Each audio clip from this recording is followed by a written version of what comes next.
Hello everyone, food and beverage সার্ভিসের আজকের আমাদের টপিক হচ্ছে restaurant host or hostess duties and responsibilities.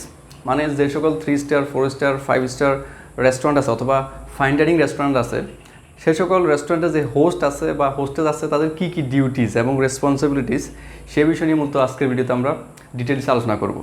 So first of all আমরা জেনে নিই যে একজন host or hostess K. So basically a host or hostess is a first staff who meet the guest and make sure guests are comfortable. So বুঝতে পারছেন, একজন host হচ্ছে যিনি গেস্টের সাথে ফার্স্ট মিট করেন বা গেস্টকে ওয়েলকাম করেন, গ্রিটিংস করেন এবং মেক শিওর করেন যে গেস্ট আর কমফোর্টেবল। একজন হোস্ট এবং হোস্টেসের প্রাইমারি কাজ হচ্ছে একটা ফার্স্ট ইমপ্রেশন ক্রিয়েট করা। Then what is the difference between a host or hostess?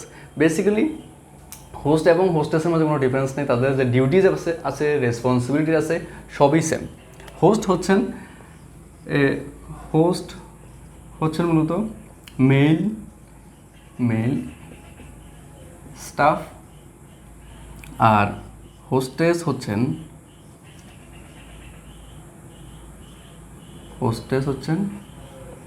Female staff. So that's the difference. দুজনের ডিউটিজ এবং রেসপন্সিবিলিটি সেম, শুধু মেল স্টাফদেরকে হোস্ট বলে আর ফিমেল স্টাফদেরকে হোস্টেস বলে। That's the difference, nothing else. So এখন আমরা দেখব একজন হোস্ট এবং হোস্টেসের কী কী ডিউটিস এবং রেসপন্সিবিলিটিস। ফার্স্ট অ্যান্ড ফরমোস্ট হচ্ছে greetings and seating the guest. একজন হোস্ট এবং হোস্টেসের ফার্স্ট অ্যান্ড ফরমোস্ট যে টাস্ক সেটা হচ্ছে যখন রেস্টুরেন্টে গেস্ট আসবে বা আসেন, সেটা হচ্ছে রেস্টুরেন্টের দরজা ওপেন করে গেস্টকে ওয়ার্ম ওয়েলকাম করা, গেস্টকে গ্রিটিংস করা। Greetings can be good morning, good afternoon, good evening, also সালামও হতে পারে। সো গেস্টকে আপনি এটা ফার্স্ট ইমপ্রেশন ক্রিয়েট করার জন্য গ্রিটিংস করবেন। তারপর কাজ হচ্ছে সিটিং দ্য গেস্ট। আপনি গেস্টের যে নাম্বার অনুযায়ী, গেস্টের আপনার প্যাক্স অনুযায়ী আপনি সিটিং অ্যারেঞ্জমেন্ট করবেন। This is very important because আপনার অনেকে হয়তো আপনার কর্নারে বসতে চাচ্ছে, অথবা হয়তো অনেকে মিডল সাইডে বসতে চাচ্ছে, অনেকে হয়তো মিটিং থাকতে পারে, সেই অনুযায়ী আপনি সিটিং অ্যারেঞ্জমেন্টটা করবেন। নেক্সট হচ্ছে ম্যানেজিং রিজার্ভেশন। রেস্টুরেন্টের অল কাইন্ড অফ যে রিজার্ভেশন ম্যানেজ করা, সেটার দায়িত্ব হচ্ছে একজন হোস্ট এবং hostess.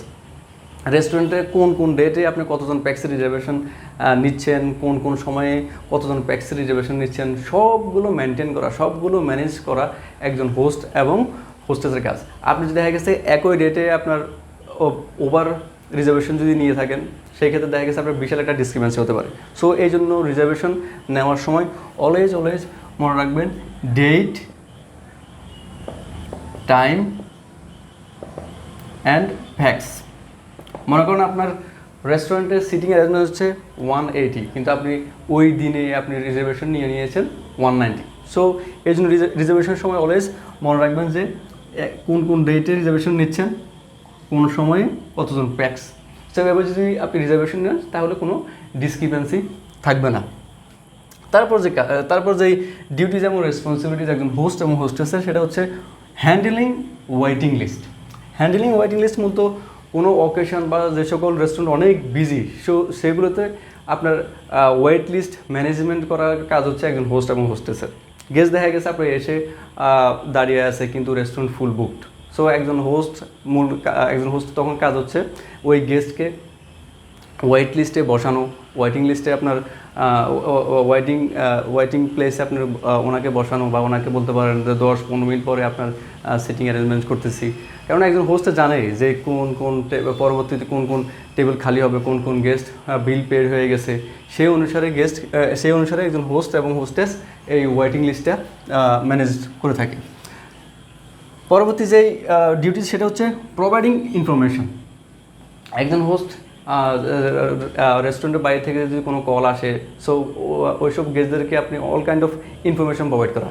It can be menu, it can be restaurant opening time, restaurant closing time, অথবা আপনার কোনো যদি আপনার প্রমোশন থাকে, সেগুলো কিন্তু অল কাইন্ড অফ ইনফরমেশন কিন্তু একজন হোস্ট এবং হোস্টেস প্রোভাইড করে থাকে।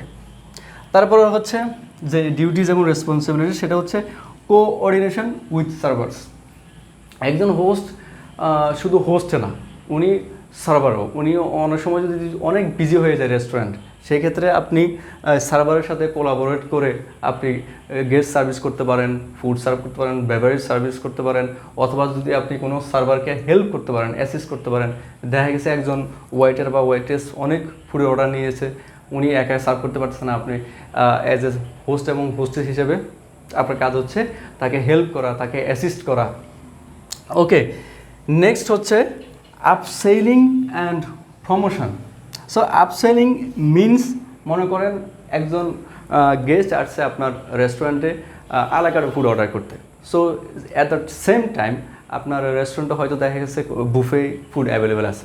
সো আপনি গেস্টকে অফার করতে পারেন বুফে, কারণ বুফে দেখা গেছে আপনার ফুড কস্ট হচ্ছে, ফুড প্রাইস হচ্ছে বুফে হচ্ছে আপনার 3,000 টাকা, আলাকাটা উনি দেখা গেছে আপনার 1,000 টাকা ফুড এনজয় করতে আসছেন। সো আপনি যখন তাকে আপসেলিং করবেন, আপনি তাকে বুঝাবেন যে স্যার আমাদের buffet Bangla, Indian, Thai, Chinese, continental dish আছে, আপনি 3,000 টাকায় অল কাইন্ড অফ ডিশ আপনি এনজয় করতে পারেন, ডিজার্ট আছে, টি কফি আছে। সো গেস্ট এগুলো শুনে হয়তো দেখা গেছে আপনার বুফে চয়েস করবে। So this is called upselling. Next হচ্ছে প্রমোশন। আপনি যদি কোনো প্রমোশনাল অফার থাকে, কোনো কার্ডে বা কোনো কিছুতে ডিসকাউন্ট অফার থাকে, সেই ক্ষেত্রে আপনি গেস্টকে করতে পারেন, গেস্টকে আপনি মেনশন করতে পারেন যে আপনি বাই 1 get 1 বা বাই 3 get 1 ফ্রি, বা এই কার্ডে 50% ডিসকাউন্ট, ভিসা, এমএক্স কার্ড, বিভিন্ন ধরনের যে সকল কার্ড আছে, ওই সকল যে প্রমোশনাল অফার আছে সেগুলো আপনি গেস্টকে আপনি এক্সপ্লেন করতে পারেন, তাতে গেস্ট হয়তো অনেক বেশি অর্ডার দিবে বা অনেক ফুড কনজিউম করবে। নেক্সট হচ্ছে মাল্টিটাস্কিং। সো একজন হোস্ট এবং হোস্টেস অনেক ধরনের ডিউটিস এবং রেসপন্সিবিলিটিস আমরা উপরে দেখলাম। সো এগুলো কিন্তু সব কিছু একজন হোস্টেসকে একসাথেই করতে হয়। মনে করেন আপনি একজন গেস্ট আসছে, আপনি তাকে গ্রিটিংস করলেন। সো গ্রিটিংস করার সাথে সাথে আপনি দেখা গেছে অ্যাট দ্য সেম টাইম আপনার আরেকজন সার্ভার অনেক বিজি, আপনি তাকে হেল্প করলেন। তারপর আপনার দেখা গেছে এর হেল্প করার অবস্থায় আপনার দেখা যাচ্ছে কল আসছে, রিজার্ভেশনের কল, আপনি রিজার্ভেশন ফোন ধরলেন, রিজার্ভেশন হয়তো বুকিং নিলেন পরবর্তী 5 সপ্তাহের জন্য বা পরবর্তী 1 সপ্তাহ পরে। সো এইভাবেই কিন্তু আপনাকে অ্যাজ এ হোস্ট এবং হোস্টেস হিসাবে মাল্টিটাস্কিং, একই সময়ে বিভিন্ন ধরনের কাজ করার অভ্যস্ত থাকতে হবে। সো না হলে কিন্তু আপনি একজন হোস্ট এবং হোস্টেসের আপনি পারফেক্ট হোস্ট এবং হোস্টেস হতে পারবেন না। এরপর হচ্ছে লাস্ট বাট নট লিস্ট হচ্ছে গেস্ট সার্ভিস। একজন হোস্ট গেস্টের সাথে ওয়ার্ম ওয়েলকাম করা থেকে শুরু করে গেস্টকে ফেয়ারওয়েল পর্যন্ত অল কাইন্ড অফ গেস্টকে সার্ভিস করবে, গেস্টকে ইনফরমেশন প্রোভাইড করবে, গেস্টের সাথে পোলাইট ব্যবহার করবে, গেস্টের সাথে জেস্টার পোস্টার ঠিক রেখে গেস্টের সাথে কথা বলবে। টোটালি কথা হচ্ছে গেস্টকে অল কাইন্ড অফ যেই গেস্ট সার্ভিস আছে, গেস্ট রিলেটেড সার্ভিস আছে, গেস্ট অ্যাসিস্ট্যান্ট আছে, সেগুলো কিন্তু একজন হোস্ট এবং হোস্টেস করে থাকবে। সো এই গেল একজন হোস্ট এবং হোস্টেসের যে মেজর ডিউটিজ এবং রেসপন্সিবিলিটি আছে সেগুলো।